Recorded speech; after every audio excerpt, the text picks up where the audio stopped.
All right, if you're one of the, 320 million people using Microsoft Teams every month, this deep dive is definitely for you. We're really focusing today on making sure your Microsoft 365 setup, your M365 environment, is properly secured. Because frankly, Teams, which is so central to how organizations collaborate, well, it had some critical flaws. That's right. Checkpoint Research, CPR, uncovered some vulnerabilities that essentially allowed attackers, whether external guests or even insiders, to just completely undermine trust within the platform. And the headline finding is pretty shocking, isn't it? Flaws that let attackers convincingly impersonate, say, your CEO, and mess with messages, all without leaving a clear trace. Exactly. It boils down to four main vulnerabilities that CPR reported to Microsoft back in early 2024. Wow. And it's telling that the fixes weren't fully rolled out until October 2025. Wow, yeah, 19 months. That's a long It time. really points to something fundamental, not just a simple bug, but a weakness in how teams handled identity and message data at an architectural level. It broke the basic trust boundaries. Okay, so let's get into the specifics. How exactly was this trust broken? The first one was called invisible editing. That's right. Attackers could actually change a message after it was sent. They did this by fiddling with something called the client message ID parameter. And the key part is no edited label showed up. Correct. The recipient would see the altered message, completely unaware it had been changed. Undermines the integrity of the whole conversation history, really. Okay, that's one. Then you mentioned identity issues. There was one Microsoft tracked, CVE 2024-38197. Yes, that relates to notification spoofing. This was quite clever. By modifying a different parameter, the display name, an attacker could make system notifications, those pop-ups you get, look like they came from anyone. Anyone, like the CEO demanding you click a link now. Precisely.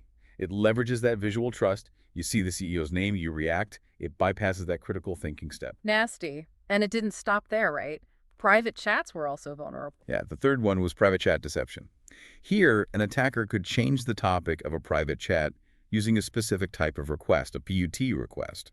So not just renaming the chat window, but actually misleading someone about what the conversation was supposed to be about. Exactly. You might think you're in a chat about, project planning, but the attacker has changed the context to subtly fish for information or steer the conversation maliciously. Okay, that's subtle deception. But the fourth one sounds, well, almost unbelievable. Forged caller ID.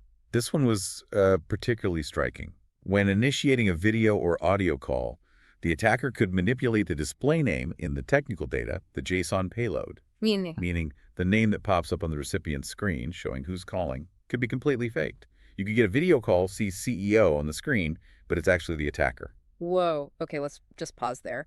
Invisible edits, fake notifications, misleading chat topics, and now forged caller ID even on live calls. It basically means everything you see in Teams, the sender, the topic, the caller, could potentially be a lie. That's a massive security challenge for users. It absolutely is. And when you connect these technical loopholes to real-world threats, you see the danger. We're talking about tactics used by sophisticated groups, APTs. Like what specifically? Financial fraud, definitely.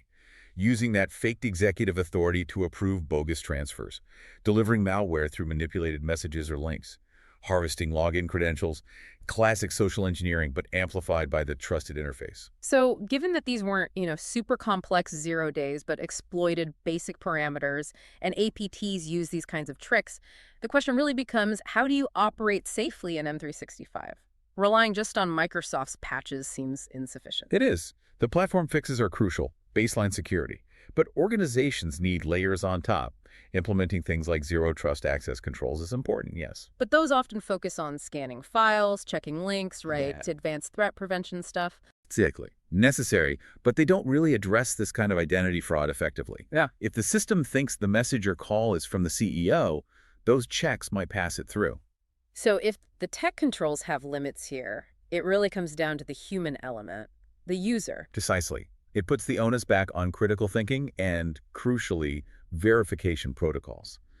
Organizations need to embed this. If you get an urgent or sensitive request, especially about money or credentials via Teams, you must verify it through a separate channel. Like an out-of-band confirmation.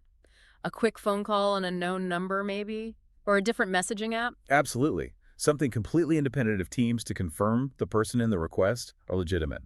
trusting the visual display alone just isn't safe anymore. Okay, so the big takeaway here for keeping your M365 environment secure, minimizing your susceptibility, it's a combination. You need the platform fixes from Microsoft, sure, but you absolutely have to pair that with personal vigilance and really strict verification habits. Couldn't agree more. Which leaves us with a final thought.